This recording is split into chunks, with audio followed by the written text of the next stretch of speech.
All right, so you want to be a Navy SEAL, huh? You want to be a Navy SEAL. You thought that by watching some Goggins motivational content that you could be like him, right? Run an ultra marathon, get jacked, stay hard. All right, well, let me tell you something right now. This little piece of torture equipment that I got from Walmart for like probably $12 is step number one, okay? So we're going to have to wear it in this video just for time's sake. No, just for the video's sake. So, Navy SEAL training, all right? Welcome to day one. Wear a weighted vest, all right?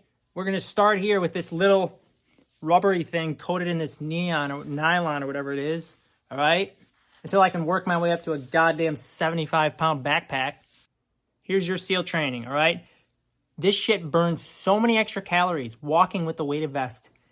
It's not even funny, all right? The data on this is, there's like so much data. Like some people say, or some places will say like 10 to 15% extra calorie burn, and then other people say that their watch has estimated 35% extra calorie burn. For me, I weigh 140 pounds. I wear a 12-pound vest. It's 10% of my body weight, a little bit less. And it's like every time I get done, I'm way more tired, and I feel like more hungry than I usually am, and my muscles are like a little bit more tired. And I find that it's just got somewhat of a calming effect to the vest. You know, it's like, even though it's only 12 pounds, it's just the fact that you're putting pressure on your body knowing, all right, it's time to do work. Wardrobe change. Sorry, I was out walking with my shirt off in the vest, and it just got so cold. This vest and this Goggins mentality. The vest, it's literally changing my mind. It's like, it's turning me into Goggins. Now all I want to do is do pull-ups at midnight and sleep without a mattress. It's the fucking most crazy thing in the world. It's like the vest is not only putting weight on your body and making you in better shape, mentally it's turning me into a Navy SEAL savage now. Like, I don't even want to drive to the gym anymore. I mean, the gym's like 3 miles away, but I'm just like, I'll just walk there with my vest instead. And then I'll work out and then I'll walk back. Or otherwise, I just feel like a shithead. So, I don't know what's going on. Tip of the day, okay? Here's what I learned, though, for real. The key to this whole thing, right, is you want to get your body to the point where you don't get lightheaded in between meals.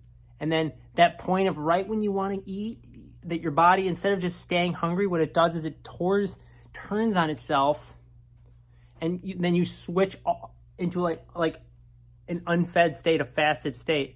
And then all of a sudden now, because when you're in the fed state, what's going to happen is you're going to be able to go forever. Then your body's going to lock in and your food cravings are going to start to go away. But if you're constantly in a fed state, it's hard to do this. This is why you notice why some people are like runners, but they're still kind of skinny fat. I mean, some people could say, oh, it's just too many calories. Like, yeah, but skinny fat isn't necessarily always too many calories. Sometimes it's high insulin, but not enough calories, which causes muscle loss and fat gain. So why I'm bringing this up is because what it does is when you push on your hormones, when you lift weights, you're essentially pushing on your hormones and you're forcing them to adapt. And when you force the hormones to adapt long enough, what's going to happen is you're going to become an ultra fat burner. And what's going to happen is you're going to be able to go way longer without eating. And then what's going to happen is when you train, you're not going to have to eat so frequently, and then your energy is going to go to the roof, and you're not going to bonk. So lifting the weights is literally a step towards getting there. Not that I've broken any bones in about half my life, but on a side note, it does improve your bone density too. Literally, it's like your bones are going to be Navy SEALs too. Everything about you're just going to turn into a Navy SEAL. Okay? Because you're pushing, like same thing with the hormones. You're pushing on your body. You're pushing on your bones. You're forcing them to adapt to this.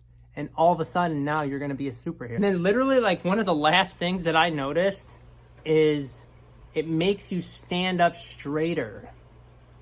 Like it'll improve your posture a lot too. Like even if you're sitting, if you sit with the weighted vest too, like let's say you work from home and then you can just wear the vest and then you can work and you can sit. And now if you're sitting up straight, you're going to notice your core muscles are going to engage. When you stand anything that's wrong. Like people notice, like if they stand, their butt sticks out, or they hunch over, or their back's all messed up. When you're not straight, think about it as if it's like a pole. Like if you stop at a stop sign, the pole that's holding up the stop sign, if it's crooked, it's not going to work right. And then eventually it's just going to crumble. Same thing with your body. If you don't have good posture right, then you start getting aches and pains here or there. The weighted vest allows you to consciously monitor this until it becomes subconscious. All right, well, is it worth it, dude? Is walking with a weighted vest worth it? Of course it's worth it. Sorry, I just hit this camera stand. Of course it's worth it. All right, if you're gonna, the more you, I'm telling you, as soon as you add things like this into your routine, like you're gonna notice, like all of a sudden now, I don't know if I said this already, every time that I go to the gym now, you see the people walking on the treadmill and you're like, why would you not just carry some weight, add 10 or 20 pounds onto your body? You're already at the gym. The gym is used to force your body to adapt. That's what the gym is for. And some people just go there, do. I mean, of course, you got the homeless guy that has nowhere else to go and smells like shit. And so he's just there because he has nowhere else to go. And then you got the guy that doesn't know how to work out, or he just wants to chat. So then you end up standing by the squat rack for 20 minutes talking to Joe Schmo about his fucking work day or some shit, what he had for in his coffee this morning. But if you're there and you're a Navy SEAL, you're there to work out, right? Add the weighted vest, carry a kettlebell when you're walking, same thing, all right? So it is absolutely worth it. Pretty soon, it's going to be Rocky and Eye of the Tiger every single day. You on your walk, boom, next thing you know, you're at the top of Mount Everest. So that's all today, folks. Comment down below and let me know how heavy your weighted vest is and how far you went. All right, I want to hear about somebody doing the longest ruck possible. Right, but I mean, of course, this never ends because you'll end up with some guy that just did a 24-hour ruck with 80 pounds on his back. But let's see what happens. Stay hard, folks.